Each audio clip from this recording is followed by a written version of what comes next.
Masama sa kalusugan ang negative vibes, mental health kasi ng isang tao ang pwede diyang makompromiso kapag tayo'y parating galit, parating negatibo ang nararamdaman.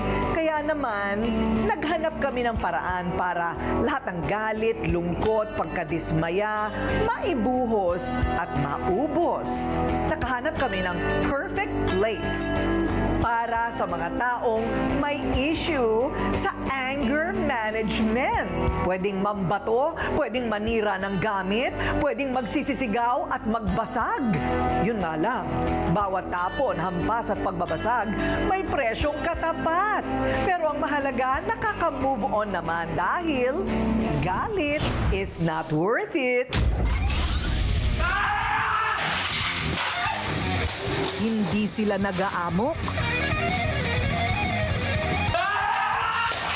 Hindi din sila naghahanap ng away. Pero G na G o galit na galit dahil sa bigat ng mga problemang kanilang daladala at patuloy na nilalabanan sa buhay.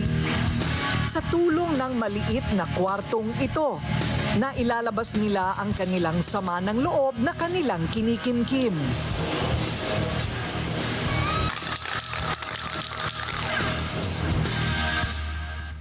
Hi, Rated Corina! Welcome to the Rage Room and Coffee!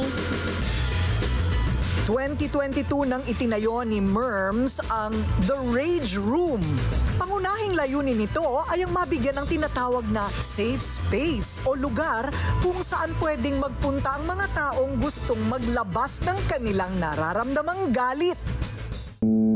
At ang inspirasyon ni Merms, walang iba kundi ang galit na naramdaman niya nang hiwalayan siya ng kanyang mister at iwanan siya at ang kanilang anak.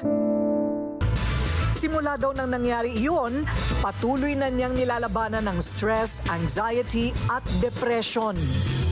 Naisip ko po yung concept po ng Rage Room kasi sabi ko, imbis na sa ibang outlet lumalabas yung mga galit ng tao or yung sama ng loob ng mga tao, sabi ko, why not I will make a safe space or safe room para sa lahat na kung saan pwede silang maglabas ng emotions nila, ng frustrations, ng stress. Free silang maglabas ng sama ng loob na walang nagja-judge sa kanila.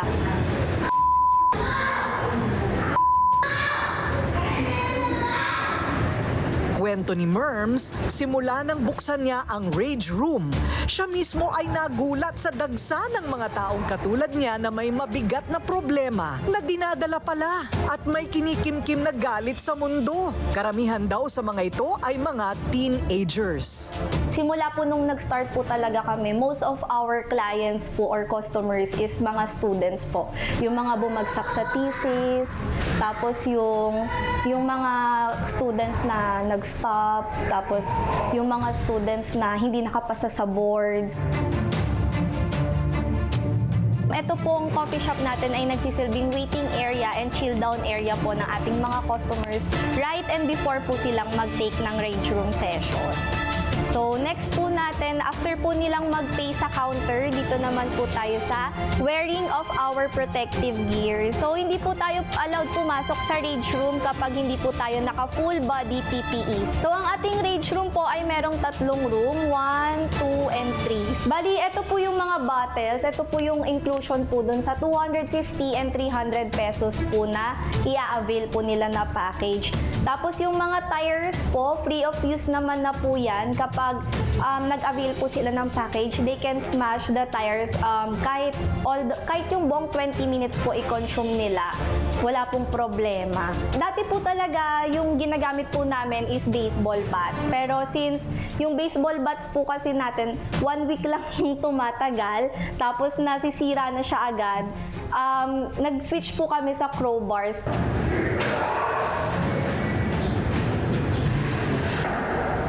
Ayon kay Merms, sa halagang 250 pesos lang, pwede mo nang mailabas ang galit mo sa mundo sa loob ng 20 minutes sa pamamagitan ng pagbato ng mga bote sa pader o di kaya'y paghataw at paghampas sa mga gulong at TV.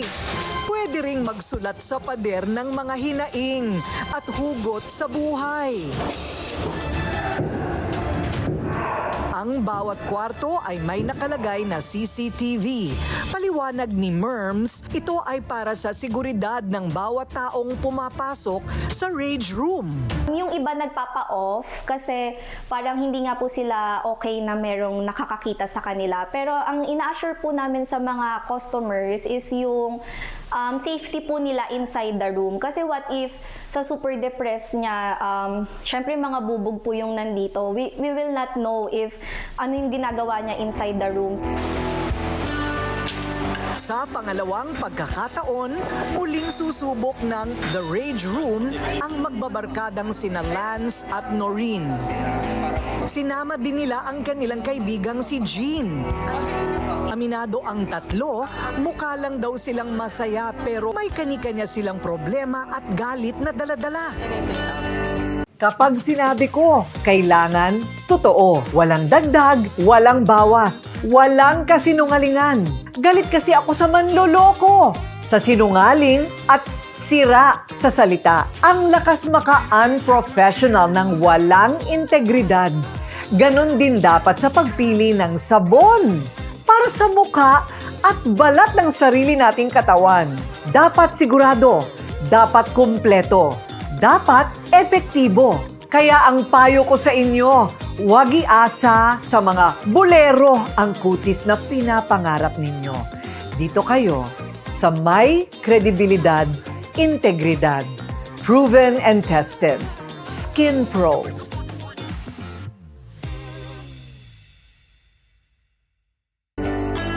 Si Noreen hanggang ngayon, hindi pa din makamove on sa pagkamatay ng kanyang kapatid.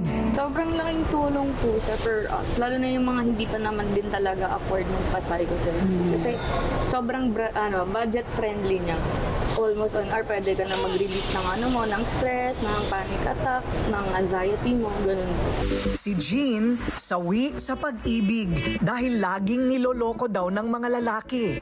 Matagal ko na pong gustong itry talaga yung rage room way back August kasi po naloko po ako. So hindi ko alam kung paano ko i-express yung galit ko kasi syempre hindi ka naman pwedeng manakit ng ibang tao and I don't want to do that as well naman. Samantalang si Lance naman, pressure sa pamilya ang iniinda. Walang problemang maliit. Lahat ng problema is malaki. Yung problems is, nandyan lang siya.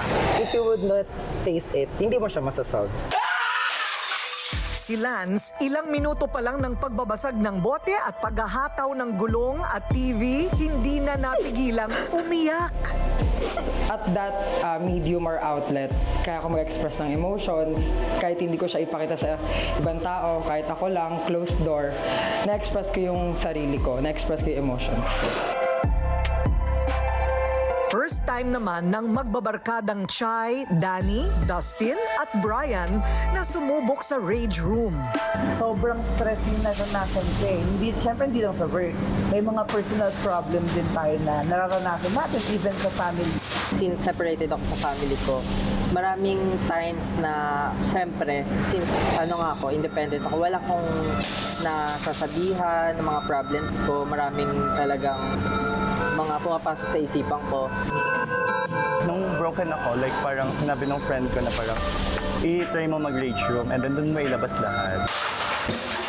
Kahit pa paano mawala yung iniisip ko about sa ate ko. Kasi yung ate ko is passed away. Ayaw ko mag-isip na masyado ng parang nakaka-stress sa akin. Yung nakaka-miss lang din. Pero mas okay kasi may the rage room para kahit pa paano mawala yung problemang dinadala ko sa araw-araw. Ayon sa psychologist na si Dr. John Carandang, ang mga katulad ni Merms at ilang Pinoy na sumusubok sa The Rage Room ay posibleng nakakaranas ng anger issues. Normal emotional state. Normal yan. Lahat ng tao pwede magalit. Ang tanong, paano mo na-express yung galit mo? Kung nagagalit ka at nasasabi mo to at tapos na, so ibig sabihin, manageable yung galit mo. Okay, pero kung yung galit mo nagko-cause ng distress, so kailangan mong tulungan yung sarili mo para makapag-cope at makapag-manage ng galit na magamit mo yung galit mo o mag-express mo yung galit mo sa paraan na hindi ka nakakapanakit ng kapwa mo at sa paraan na hindi mo rin sasaktan yung ibang tao o sarili mo. Dagdag pa ng mga eksperto, ang pagkakaroon ng anger issues maaring magresulta sa mas malalang mental health problems. Yung anger mismo, pwede maging simptomas ng ibang mental health issues. Like for instance, sa ang taong nakakaramdam ng nagkakaroon ng depression and anxiety, maaaring nagkakaroon siya ng irritability, at the same time, anger, kasi hindi niya alam kung ano yung nangyayari sa kanyang sarili, sa katawan niya, at sa kanyang isipan.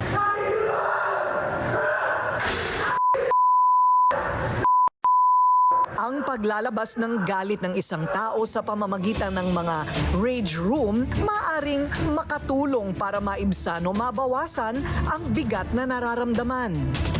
Makakatulong to dahil marami mga researches na kapag nasabi mo na or na-release mo to sa isang paraan na walang masasaktan, in a way, bumababa yung stress hormone mo. Okay? At kapag bumaba yung stress hormone mo, makakalma ka na at yung anger na yun, mananatili na lang siyang manageable. Pero paglilinaw ni Doc Carandang, maraming paraan para magtanggal ng galit.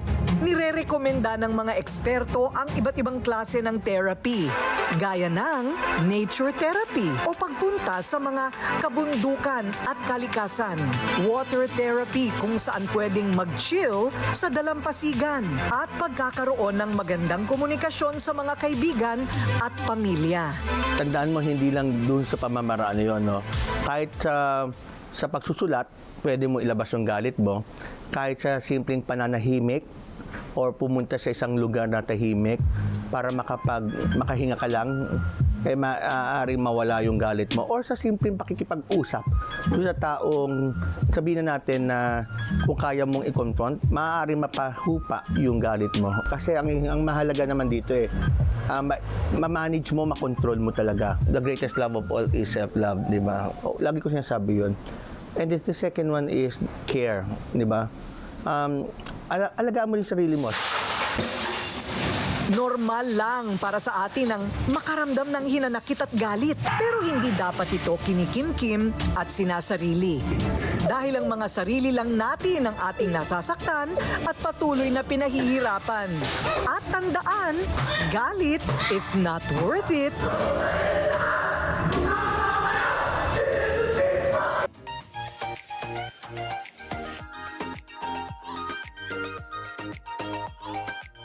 Makeup tayo ng makeup, makeup ng makeup. Paano tatanggalin ang makeup? Sabi ko, paano tinatanggal ng tao ang makeup nila? Ito ginawa ko kasi araw-araw ako halos naka-makeup sa TV Patrol, di ba? Sa aking mga show. Ang baby oil malagkit. Tapos, ayaw mo mag-shampoo, nalagyan na ng oil yung shampoo, pati unan mo may oil. Ayoko rin yung nasa jar. Kasi, yung jar, pag nilagay mong ganyan sa mukha mo, ganyan mo ulit, nagkaroon na ng makeup yung garapon, right? Kadiri. Ito, very hygienic and has vitamins and is also lightening on the skin.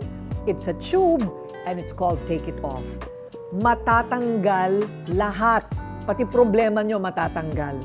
Namomroblema tayo sa maduming balat, ito tanggal lahat. Okay? So, you try it kahit yung mahirap tanggalin na mascara, tanggal lahat yan. Take it off, girl!